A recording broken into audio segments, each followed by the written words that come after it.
নতুনদের সাথে কাজ করার জায়গাটা সবসময় ভালো।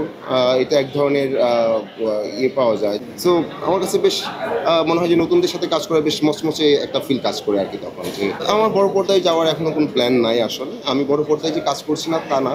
কমার্শিয়ালি আসলে আমার মনে হয় যে আমি এখনো প্রস্তুত না। ভীষণ ভালো লাগছে এবং পুরস্কার পেলাম রোদ বৃষ্টির গল্প এই নাটকের জন্য।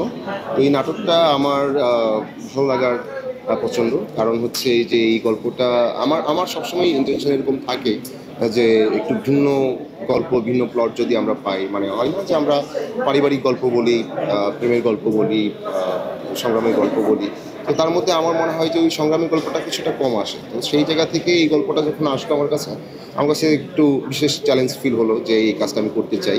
কারণ এটা একটা শ্রেণীর গল্প, এটা একটা মানুষের সংগ্রামের গল্প এবং বিশেষ করে শ্রেণীর গল্প এবং একটা সমাজের গল্প বলা চলে। যে সমাজে আমরা আসলে নানাভাবে মানুষকে ছোট করতে চাই, ইয়ে করতে চাই। তো এই গল্পটা চরিত্র আসলে পেশাগতভাবে হচ্ছে তার বংশ পরম্পরায় হয়ে আসা, এটা অনেকটা যাত্রার মতো, বাট তাও না। আমি যদি বলি যে এই পেশাটায় দেখা যায় একজন গান করেন বা পুরো একটা টিম গান করে, আর একজন হচ্ছে মেয়ে সেজে সেটা পারফর্ম করেন, যেটা মানুষের কাছে উপভোগ্য হয়। তো এই প্রফেশনটা ধীরে ধীরে এখন প্রায় বিলুপ্তের পথে। তো এই প্রফেশনটাই থাকা এবং এটাকে ওন করা, এবং যখন সেই আমাদের যদি বলি যে এই সমাজে মানুষের সাথে মিশতে চায়, একটা জায়গায় সে পৌঁছাতে চায়, তো তখন সে নানা রকম আসলে বাধার সম্মুখীন হয়, নানা রকম কটু কথার সম্মুখীন হয়। তো তখন প্রশ্ন আসে যে আমরা কি শুধু আর্টটাকে গ্রহণ করি, আর্টিস্টকে না? তো এই প্রশ্নটা এই গল্পটা করে আর কি, যে এই কারণে এই গল্পটার প্রতি আমার ভালো লাগে, যে এই কাজটা আমি করতে চাই এবং করার পর বেশ এবার এটা এটা সেকেন্ড পুরস্কার পাওয়া এই গল্পের জন্য। তো আমি স্মরণ করছি আমার ডিরেক্টর সুব্রত সঞ্জীব দাকে। উনি বরিশালে এই কাজটা করেন এবং ওই যে ওনার ক্ষেত্রে আমি একটা কথা বলছি আগে বা এখনও বলতে চাই, যে ঘরের উঠানে বসে গল্প লিখেন এবং ঘরের উঠানে শ্যুট করেন।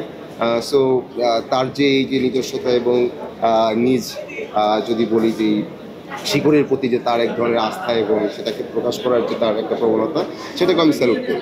নতুনদের সাথে কাজ করার জায়গাটা কেমন আপনার কাছে? নতুনদের সাথে কাজ করার জায়গাটা সবসময় ভালো। এটা এক ধরনের ইয়ে পাওয়া যায় যে নতুন একটা মানুষের চিন্তা ভাবনা যদি বলি, বা তার একটা বিষয়কে প্রকাশ করার যেই আইডিয়াগুলো আমি বুঝতে পারি। সো একটা নতুনত্বের সাথে পরিচিত হওয়া যায়, সেটা থেকে আসলে নিজেরও অনেক কিছু শেখার থাকে। সো আমার কাছে বেশ মনে হয় যে নতুনদের সাথে কাজ করা বেশ মচমচে একটা ফিল কাজ করে আর কি তখন, যে নাইস দেখি ও কীভাবে ভাবছে, ও কীভাবে কাজটা করছে। এবং সাদনিমা বেশ ভালো, এবং সাদনিমা ভবিষ্যতে আমি মনে করি যে দুর্দান্ত আমাদের একজন অ্যাক্ট্রেস হতে যাচ্ছেন। তার জন্য অনেক শুভকামনা। রসায়ন তো আমাদের সবার সাথেই জমতে হয়, যেহেতু আমরা রসায়নের গল্প করি। সো নতুন পুরাতন সবার সাথেই আমার আসলে রসায়নটা হতো এই গল্পের সাথে, আমার ক্ষেত্রে আর কি, আমার যদি অবজারভেশন এটাই আমার ক্ষেত্রে, যে আমি গল্পটাকে বিশ্লেষণ করি, এই সিনটাকে কীভাবে আসলে আমি প্রকাশ করব, সেই বিশ্লেষণটা, সেটাই আসলে মেন রসায়ন হয় আর কি। না, এখানে অন্যভাবে হওয়ার কোনো সুযোগ নাই আসলে, তাহলে আর অভিনয়টা হবে না আর কি। হ্যাঁ, আমার বড় পর্দায় যাওয়ার এখনো কোনো প্ল্যান নাই আসলে। আমি বড় পর্দায় যে কাজ করছি না তা না, কাজ করছি যেগুলো হচ্ছে একটু ওই আর্কাইভ হিসেবে থাকবে, এর জন্য যে জাস্ট আমার ভালো লাগবে যে আচ্ছা আমি একটা ফিল্ম করলাম এবং কিছু মানুষরা দেখলো, বাহবা দিল, যেটা একটা ভিন্নধর্মী কাজ হলো, এরকম। কিন্তু কমার্শিয়ালি আসলে আমার মনে হয় যে আমি এখনও প্রস্তুত না। বাট যখন আমি প্রস্তুত হব তখন আমি যোগাযোগ করার চেষ্টা করব এবং আমি কমার্শিয়ালি আসার ট্রাই করবো আর কি, কারণ আমি ওটাও করতে চাই, বাট আমি এখনও প্রস্তুত না।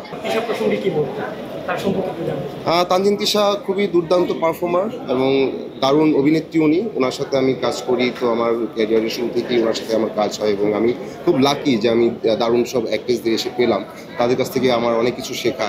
এবং আমরা যদি বলি যে আমাদের ব্যক্তিগতভাবে আমরা খুবই আন্তরিক, এবং যখন আমরা সেটে থাকি খুবই আন্তরিক, এবং আমাদের বোঝাপড়াটা খুব ভালো। দীর্ঘ কাজ করার সুবিধা হচ্ছে এটা যে আমরা বুঝতে পারি কে কী এরকম করে ভাবছি ব্যাপারটাকে, এবং কেমন কী আমরা প্লে করতে চাই।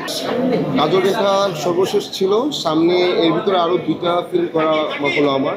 3.5 হাত ভূমি, তারপর হচ্ছে আপনার লাস্ট কাজ করলাম 3.5 হাত ভূমিতে, এবং আরেকটা হচ্ছে জীবন আমার বোন, এটাই। আর তারও আগে কাজ করা হচ্ছে বনলতা সেন। তো বনলতা সেন খুব শীঘ্রই আসবে, হয়তো এই বছর বা সামনের ঈদে আসবে, এরকম একটা বছর আসতে পারে এবং আমি চাই আসুক আর কি।